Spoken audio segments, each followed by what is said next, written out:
ಎಲ್ರಿಗೂ ನಮಸ್ಕಾರ. Welcome back to my YouTube channel. ಎಲ್ಲರೂ ಹೇಗಿದ್ದೀರಾ? ನಾವು ಕೂಡ ತುಂಬ ಚೆನ್ನಾಗಿದ್ದೀವಿ. ಯಾರ್ಯಾರು ವಿಡಿಯೋ ನೋಡ್ತಾ ಇದ್ದೀರಾ ಪ್ಲೀಸ್ ಲೈಕ್ ಮಾಡಿ, ಶೇರ್ ಮಾಡಿ, ಕಮೆಂಟ್ ಮಾಡಿ, ಹಾಗೆ ಸಬ್ಸ್ಕ್ರೈಬ್ ಮಾಡ್ಕೊಳ್ಳಿ ಗೈಸ್. ನಮಗೂ ಕೂಡ ತುಂಬ ಹೆಲ್ಪ್ ಆಗುತ್ತೆ.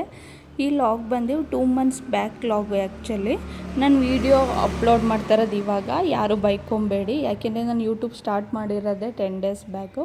ಇದೊಂದು ಲಾಗು, ಹಾಗೆ ಒಂದು ನಾಮಕರಣದ ಲಾಗು ನಿಮಗೆ ಇವಾಗ ಬರುತ್ತೆ, ಇವತ್ತು ನಾಳೆ.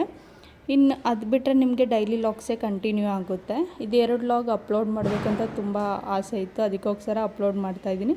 ಯಾರ್ಯಾರು ಇಷ್ಟಪಟ್ಟು ನೋಡ್ತಾ ಇದ್ದೀರಾ ಎಲ್ಲರೂ ಥ್ಯಾಂಕ್ಸ್. ಏನಪ್ಪ ಇದು ಪೂಜೆ ಎಲ್ಲ ಮಾಡಿಸ್ತಾ ಇದ್ದಾರೆ ಅಂತ ಅನ್ಕೋತಾ ಇದ್ದೀರಾ? ಮಕ್ಕಳು ಹುಟ್ಟಿದಾಗ ಎಲ್ಲರೂ ಕಾಮನ್ನಾಗಿ ಕೇಳ್ತಾರೆ ಯಾವ ನಕ್ಷತ್ರದಲ್ಲಿ ಹುಟ್ಟಿದ್ದಾರೆ, ಏನು ಹೆಸರಿಡೋಕ್ಕೆ ಏನು ಅಕ್ಷರದಲ್ಲಿ ಬಂದಿದೆ ಅಂತ ಎಲ್ಲ ಕೇಳ್ತಾರೆ. ಹಾಗೆ ನಾವು ಕೇಳಿದಾಗ ಕೆಲವು ಪುರೋಹಿತರು ತುಂಬ ಕಡೆ ಕೇಳಿದ್ವಿ, ನಾವು ಒಂದು 2-3 ಕಡೆ ಕೇಳಿದ್ವಿ. ಎಲ್ಲರೂ ಒಂದೇ ಹೇಳಿದ್ದು, ಇವ್ರು ಹುಟ್ಟಿದ್ದು August 16, ಅಂದರೆ 15 days ಬೇಗನೆ ಡೆಲಿವರಿ ಆಯಿತು ನನಗೆ. ಆ್ಯಕ್ಚುಲಿ August 16 ಅಮಾವಾಸ್ಯೆ ದಿನ ಹುಟ್ಟಿದ್ದು. ಸರಿ, ಅಮಾವಾಸ್ಯೆ ಜನ ನಾನು ಒಂದು ಶಾಂತಿ ಮಾಡಿಸಿ, ಆಶ್ಲೇಷ ನಕ್ಷತ್ರ ಹುಟ್ಟಿದ್ದು, ಆಶ್ಲೇಷ ನಕ್ಷತ್ರದೊಂದು ಶಾಂತಿ ಮಾಡಿಸಿ ಅಂತ ಹೇಳಿದರು. 3-4 ಕಡೆ ಕೇಳಿದ್ವಿ, 3-4 ಕಡೆನೂ ಇದೇ ಹೇಳಿದರು. ಮಕ್ಕಳು ವಿಚಾರ ಅಲ್ವ, ಸ್ವಲ್ಪ ಭಯನೇ ಆಗುತ್ತೆ, ನಕ್ಷತ್ರ ಎಲ್ಲ ಹೇಗಿರುತ್ತೋ ಏನು ಅಂತ. ಬಟ್ ಭಯ ಪಡೋದೇನೂ ಇಲ್ಲ, ಇದು ಮಾಡಿಸಿ ಸರಿ ಹೋಗುತ್ತೆ ಅಂತ ಹೇಳಿದರು. ಅದೇ ಥರ ನಾವು ನಾಮಕರಣ 11 months ಇಟ್ಕೊಂಡಿದ್ವಿ. ಆವಾಗ ನಾಮಕರಣ ಇನ್ನು 2 days ಇದೆ ಅನ್ನೋ ಥರ ಅದಕ್ಕೂ ಕೂಡ ಒಂದು ಡೇಟ್ ಕೊಟ್ಟಿದ್ದರು ಪೂಜೆ ಮಾಡಿಸ್ಲಿಕ್ಕೆ. ಇಲ್ಲೇ ಇಟ್ಮಡ್ಗುಲಿ ಶಿವನ ದೇವಸ್ಥಾನ ಇದೆ, ಅಲ್ಲಿ ಪುರೋಹಿತರನ್ನ ಕೇಳ್ಕೊಬಂದಿದ್ವಿ ನಾವು ಮುಂಚೆನೇ. ಅಲ್ಲೆಲ್ಲ ಅಮೌಂಟ್ ಎಲ್ಲ ಅವ್ರಿಗೆ ಕೊಟ್ಬಿಟ್ಟಿದ್ವಿ, ಅವರೆಲ್ಲ ರೆಡಿ ಮಾಡಿ ಇಟ್ಕೊಂಡಿದ್ರು. ನಾವು ಹೋಗೋ ಅಷ್ಟೊತ್ತಿಗೆ ನಾವು ಬೆಳಗ್ಗೆನೇ ಎದ್ದು 6 o'clock ರೆಡಿ ಎಲ್ಲ ಆಗಿಬಿಟ್ಟು ಮಕ್ಕಳನ್ನು ಕರ್ಕೊಂಡು ಹೋದ್ವಿ. ಅವರೆಲ್ಲರೂ ಎಲ್ಲ ರೆಡಿ ಮಾಡಿ ಇಟ್ಟಿರ್ತಾರೆ, ನಾವೇನೂ ತೊಗೊಂಡು ಹೋಗೋಂಗಿಲ್ಲ. ನಮಗೇನಾದರೂ ಪೂಜೆ ಬೇಕು ಅಂದರೆ ಎಲ್ಲ ದುಡ್ಡು ಕೊಟ್ಬಿಟ್ರೆ ಎಲ್ಲ ಅವರೇ ರೆಡಿ ಮಾಡಿ ಇಟ್ಟಿರ್ತಾರೆ. ಹಾಗೆ ನಾವು ರೆಡಿ ಮಾಡ್ಕೊಂಡು ಮಕ್ಕಳನ್ನು ಕರ್ಕೊಂಡು ಹೋದ್ವಿ. ಪೂಜೆ ಎಲ್ಲ ಆಯಿತು, ಹೋಮ ಮಾಡಿಸಿದ್ವಿ. ಹಾಗೆ ಕಳಸ ಎಲ್ಲ ಕೂರಿಸಿ ಪೂಜೆನೂ ಮಾಡಿದರು. ಅಂದರೆ ಆಶ್ಲೇಷ ನಕ್ಷತ್ರ ಪೂಜೆ, ಹಾಗೆ ಅಮಾವಾಸ್ಯೆ ಜನನ ಶಾಂತಿ, ಇದೆರಡು ಕೂಡ ನಾವು ಹೇಳಿದ್ವಿ. ಅವ್ರು ಮಾಡಿಕೊಟ್ರು, ತುಂಬ ಚೆನ್ನಾಗಿ ಮಾಡಿಕೊಟ್ರು. ನಿಮಗೂ ಯಾರಿಗಾದರೂ ಈ ಥರ ಬೇಕು ಅಂದರೆ ತುಂಬ ಕಡಿಮೆ ದುಡ್ಡಲ್ಲೂ ಕೂಡ ಮಾಡ್ತಾರೆ ಇಲ್ಲಿ. ನನ್ನ ಪ್ರಕಾರ ತುಂಬ ಬೇರೆ ಕಡೆ ಎಲ್ಲ ಕೇಳಿದ್ವಿ 40,000 50,000 ಹೇಳಿದರು. ಇಲ್ಲಿ ನಮಗೆ ಬರೀ 15,000ಗೆ ಮಾಡಿಕೊಟ್ರು. ನಿಮ್ಗೆ ಈ ಥರ ಯಾವುದಾದ್ರೂ ಪೂಜೆಗಳು ಮಾಡಿಸ್ಬೇಕು ಅಂದರೆ ಒಂದು ಸಲ ಕಾಂಟ್ಯಾಕ್ಟ್ ಮಾಡಿ. ಇಟ್ಮಡ್ಗುಲಿ ಬನಶಂಕರಿ ಅಷ್ಟೇ, ಇಟ್ಮಡ್ಗು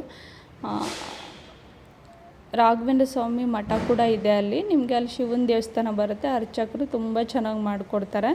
ನಮಗಂತೂ ತುಂಬ ಖುಷಿ ಆಯಿತು. 40,000-50,000 ರೂಪಾಯಿ ಕೇಳೋ ಜಾಗದಲ್ಲಿ 15,000 ರೂಪಾಯಿಗೆ ನಮ್ಗೆ ಇದೆರಡು ಪೂಜೆ ಕೂಡ ಮಾಡಿಕೊಟ್ರಲ್ಲ. ಅದಕ್ಕೆ ಏನಂದರೆ ನನಗೆ ಕೂಡ ತುಂಬ ಹುಷಾರಿರಲಿಲ್ಲ, ನನ್ನ ಬ್ಯಾಡ್ ಲಕ್ ಅನಿಸುತ್ತೆ.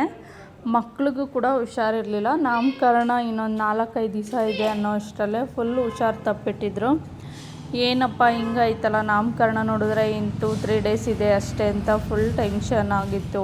ಹಾಸ್ಪಿಟಲ್ ಕೂಡ ಹೋಗಿ ಬಂದಿದ್ವಿ. ನನಗೂ ಕೂಡ ಫುಲ್ ಕೋಲ್ಡು, ಜ್ವರ ಎಲ್ಲ ಬಂದುಬಿಟ್ಟಿತ್ತು. ಪೂಜೆ ಕೂರೋಕ್ಕೂ ಆಗ್ತಾಯಿರಲಿಲ್ಲ. ಏನು ಮಾಡೋದು, ಮಕ್ಳಿಗೋಸ್ಕರ ಮಾಡಲೇಬೇಕಾಗುತ್ತೆ. ಹೇಗೋ ಸ್ವಲ್ಪ ಎದ್ದು ಬೇಗ ರೆಡಿಯಾಗಿ, ತುಂಬ ರೆಡಿ ಎಲ್ಲ ಆಗಲಿಕ್ಕೂ ಆಗೋದಿಲ್ಲ, ಸಿಂಪಲಾಗಿ ಒಂದು ಸ್ಯಾರಿ ಹಾಕ್ಕೊಂಡು ಹಾಗೆ ಮಕ್ಳಿಗೂ ಸ್ನಾನ ಮಾಡಿಸ್ಕೊಂಡು ಬೇಗ ಕರ್ಕೊಂಡು ಹೋಗಬೇಕಿತ್ತು.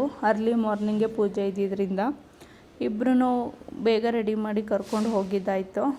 ನಾಮಕರಣ ಇರೋ ಟೈಮಲ್ಲೇ ಹಿಂಗಾಯ್ತಲ್ಲ ಅಂತ ಸ್ವಲ್ಪ ಬೇಜಾರು ಕೂಡ ಆಯಿತು. ಬಟ್ ಏನು ಮಾಡೋಕ್ಕಾಗೋದಿಲ್ಲ ಅಲ್ವಾ. ನಾಮಕರಣದಲ್ಲಂತೂ ತುಂಬ ಟಯರ್ಡ್ ಆಗಿಬಿಟ್ಟಿದ್ವಿ. ಸೀಮಂತ ಮಾಡ್ಕೊಳ್ಳೋಣ ಅಂತ ತುಂಬ ಆಸೆ ಕೂಡ ಇತ್ತು. ಬಟ್ ಏನು ಮಾಡೋದು, ಡೆಲಿವರಿ ಬೇಗ ಆಗೋಯ್ತು ನನಗೆ. ಟ್ವಿನ್ಸ್ ಬೇಬಿ ಅಲ್ವಾ, ನನಗೆ ಗೊತ್ತಿರಲಿಲ್ಲ 7 monthsಗೆ ಮಾಡ್ಕೋಬೇಕಿತ್ತೇನೋ ಸೀಮಂತನ. ಬಟ್ 9 monthsಗೆ ಫಸ್ಟ್ ವೀಕ್ ಮಾಡ್ಕೊಳ್ಳೋಣ ಅಂದ್ಕೊಂಡ್ವಿ. 3-4 days ಇತ್ತು ಸೀಮಂತ. ಅಷ್ಟು ಬೇಗ ವಾಟರ್ ಬ್ರೇಕ್ ಆಯಿತು, ಡೆಲಿವರಿ ಕೂಡ ಆಯಿತು. ಏನು ಮಾಡೋಕ್ಕಾಗೋದಿಲ್ಲ, ಅದೊಂದು ಸ್ಟೋರಿನೇ ಇದೆ. ಬೇಕು ಅಂದರೆ ಮುಂದಿನ ಕಮ್ಮಿಂಗ್ ವ್ಲಾಗ್ಸಲ್ಲಿ ಯಾರಾದರೂ ಕೇಳಿದ್ರೆ ನಾನು ಅದನ್ನು ಕೂಡ ವೀಡಿಯೋ ಮಾಡ್ತೀನಿ. ಬಟ್ ತುಂಬ ಆಸೆ ಇಟ್ಕೊಂಡಿದ್ದೆ, ಆಗಲಿಲ್ಲ. ಏನು ನನ್ನ ಬ್ಯಾಡ್ ಲಕ್ ಅನಿಸುತ್ತೆ, ಏನು ಮಾಡೋಕ್ಕಾಗಲ್ಲ. ಡೆಲಿವರಿ ಎಲ್ಲ ಆಯಿತು, ಮಕ್ಕಳು ಕೂಡ ಇಬ್ಬರು ಆರೋಗ್ಯವಾಗಿದ್ದರು, ಅದೇ ಒಂದು ಖುಷಿ ನಮಗೆ. ತುಂಬ ಸಫರ್ ಕೂಡ ಮಾಡಿದ್ದೀವಿ ಕೆಲವೊಂದು ವಿಚಾರಗಳಿಗೆ. ಅದು ಕಮ್ಮಿಂಗ್ ವ್ಲಾಗ್ಸಲ್ಲಿ ಹೇಳ್ತೀನಿ ನಾನು ಏನು ಅಂದ್ಬಿಟ್ಟು. ಯಾರಿಗೆಲ್ಲ ಈ ಥರ ಪ್ರಾಬ್ಲಮ್ಸ್ ಇರುತ್ತೆ ಅಲ್ವಾ, ನಮಗೂ ಕೂಡ ಅದೇ ಥರ ತುಂಬ ಲೈಫಲ್ಲಿ ಸ್ಟ್ರಗಲ್ ಮಾಡಿದ್ದೀನಿ ನಾನು ಕೂಡ. ಬಟ್ ಏನು ಮಾಡೋಕ್ಕಾಗೋದಿಲ್ಲ, ಎಲ್ಲರ ಜೀವನದಲ್ಲೂ ಒಂದೊಂದು ಥರ ಕಥೆಗಳಿದ್ದೇ ಇರುತ್ತೆ. ಯಾರ್ಯಾರು ಈ ವಿಡಿಯೋ ನೋಡ್ತಾ ಇದ್ದೀರಾ ಪ್ಲೀಸ್ ನಿಮ್ಗೆ ಏನು ಅನಿಸುತ್ತೆ ಕಮೆಂಟ್ ಮಾಡಿ ತಿಳಿಸಿ. ಮಕ್ಕಳಿಲ್ಲ ಅಂದರೆ ಯಾವ ಥರ ಮಾತಾಡ್ತಾರೆ ಅಂತ ನನಗೆ ತುಂಬ ಚೆನ್ನಾಗಿ ಗೊತ್ತು. ಯಾಕೆಂದರೆ ನನಗೂ 7 ಇಯರ್ಸ್ ಮದುವೆ ಆದಮೇಲೆ ಮಕ್ಕಳಿರಲಿಲ್ಲ. ಏನೋ ಗೊತ್ತಿಲ್ಲ, ಎಷ್ಟು ದೇವ್ರು ಮಾಡಿದ್ದೀನಿ ಅಂತ ನನಗೆ ಗೊತ್ತಿಲ್ಲ, ಎಷ್ಟು ಹಾಸ್ಪಿಟಲ್ ತೋರಿಸಿದ್ದೀವಿ ಅಂತ ನಮಗೆ ಗೊತ್ತಿಲ್ಲ. ಏನು ಪ್ರಾಬ್ಲಮ್ ಇಲ್ಲ ಅಂತಲೇ ಹೇಳ್ತಾಯಿದ್ರು. ಎಷ್ಟು ದೇವ್ರು ಮಾಡಿದ್ದೀನಿ ಅಂದರೆ ಕಂಡು ದೇವ್ರಿಗೆ ಕಂಡು ಕಡೆ ಕಲ್ಲು ಕೂಡ ಸಿಕ್ಕಿದ್ರೆ ಕೈ ಮುಗಿತಾ ಇದೆ, ಅಷ್ಟು ಸಫರ್ ಪಟ್ಟಿದ್ದೀನಿ ಮಕ್ಕಳಿಲ್ಲ ಅಂತ. ಗೊತ್ತಿಲ್ಲ, ರಾಯರ ಆಶೀರ್ವಾದ ಅನಿಸುತ್ತೆ.